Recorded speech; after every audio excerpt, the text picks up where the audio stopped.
being accidentally fortunate is not the way to exist. This destiny business is a good insurance to handle your failure. What comes our way is not in our hands, but what we make out of it is 100% in our hands. Sadhguru, I have worked very much hard to secure the first rank in common entrance examination and place me here. But my brother says me that it's my destiny that has put me up here. Is it really my destiny or my hard work that placed me here? Where's your brother placed, huh?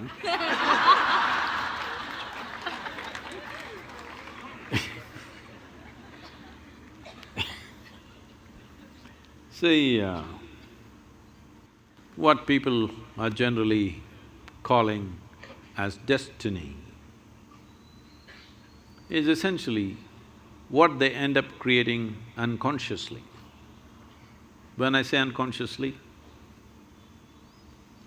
as you sit here right now, as everybody sits here right now, there is physical activity going on within the system. There is mental process, there is emotional activity, and of course the life energies are active. Every moment, they are taking in hundreds of inputs, whether you're conscious or not conscious. So if I ask you a question, since this morning, from the time you woke up till now, of these 4 dimensions of activity, how much have you conducted consciously? What percentage do you think? Few things. How much percentage do you think? 25%. You are very generous man. It's well below 1%. If you walk from there to there, there will be 25 different kind of smells that you're not conscious of, but the body registers and records. There are 100 different kinds of sounds that the body registers that you're not conscious of. Like this throughout the day and night, in wakefulness and sleep, this is happening. When you are only conscious of less than 1% of your activity, definitely life will look like an accident. Hello? When 99% of the things that you're doing unconsciously, definitely life will look accidental. If the accident… See, it is so happened, somebody fell off on the street and had a brain injury, after that suddenly, they started working their mathematics in a wonderful way.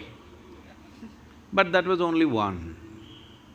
1,000 other people who cracked their skull never recovered from that, or they died, or those who lived on much diminished. So, being accidentally fortunate is not the way to exist. So, whenever a pleasant accident happens, we say it's destiny. Some of you even say, God doing things to me. When did you make a partnership with him? I don't know. So, shall I tell you a story? Are you okay? This happened. Sherlock Holmes, you know Sherlock Holmes? And Watson went out camping, and early morning, 3:30 a.m., Sherlock Holmes nudged Watson. He opened his eyes, "What? What do you see?" he asked. "Well, I see a clear sky and stars." "What does it mean to you?" He said, "Well, that means tomorrow is going to be a wonderful sunny day." Then he asked, "What does it mean to you?"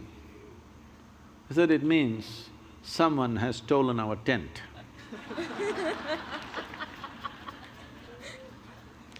So, we don't know what went missing, and something may fall here and there by chance, but that's not the way life works. If a human being doesn't take it upon himself or herself to make their own destiny, they're still having an evolutionary problem. That is, they are still not yet fully there. Because being human means this, that we can conduct our life consciously. Being human means this, that we can craft our life the way we want. But this destiny business is a good insurance to handle your failure. Whenever you fail, destiny, it's God's will. So this has been going on for a long time.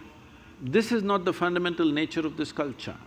In this culture, we taught you right from ancient times, your life is your karma.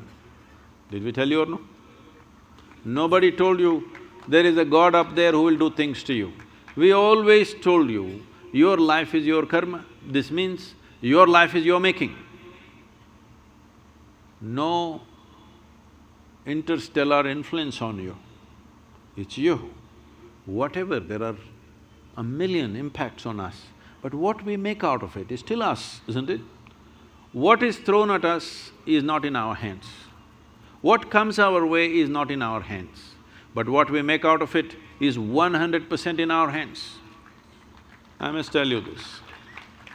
When I first went to Coimbatore and we started setting up the yoga center, this is a country like this is very strange. Now they're all clapping their hands. But at that time, simply rumors, oh, they're doing drugs, they're doing something else, they're here to kill the wildlife, they're killing tigers, they're killing elephants, all kinds of things. Rumors going around, even media reporting these kind of things.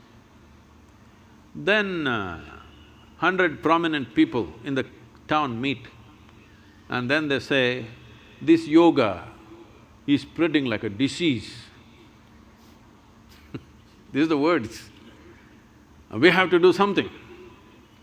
There some young hothead says, let's take a truckload of people and pull down the whole thing, because the whole yoga center at that time was just thatch roof sheds.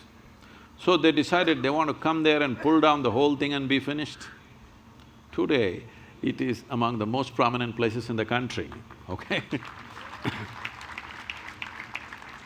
So, when they said this, there was an old man who is no more, a wise man.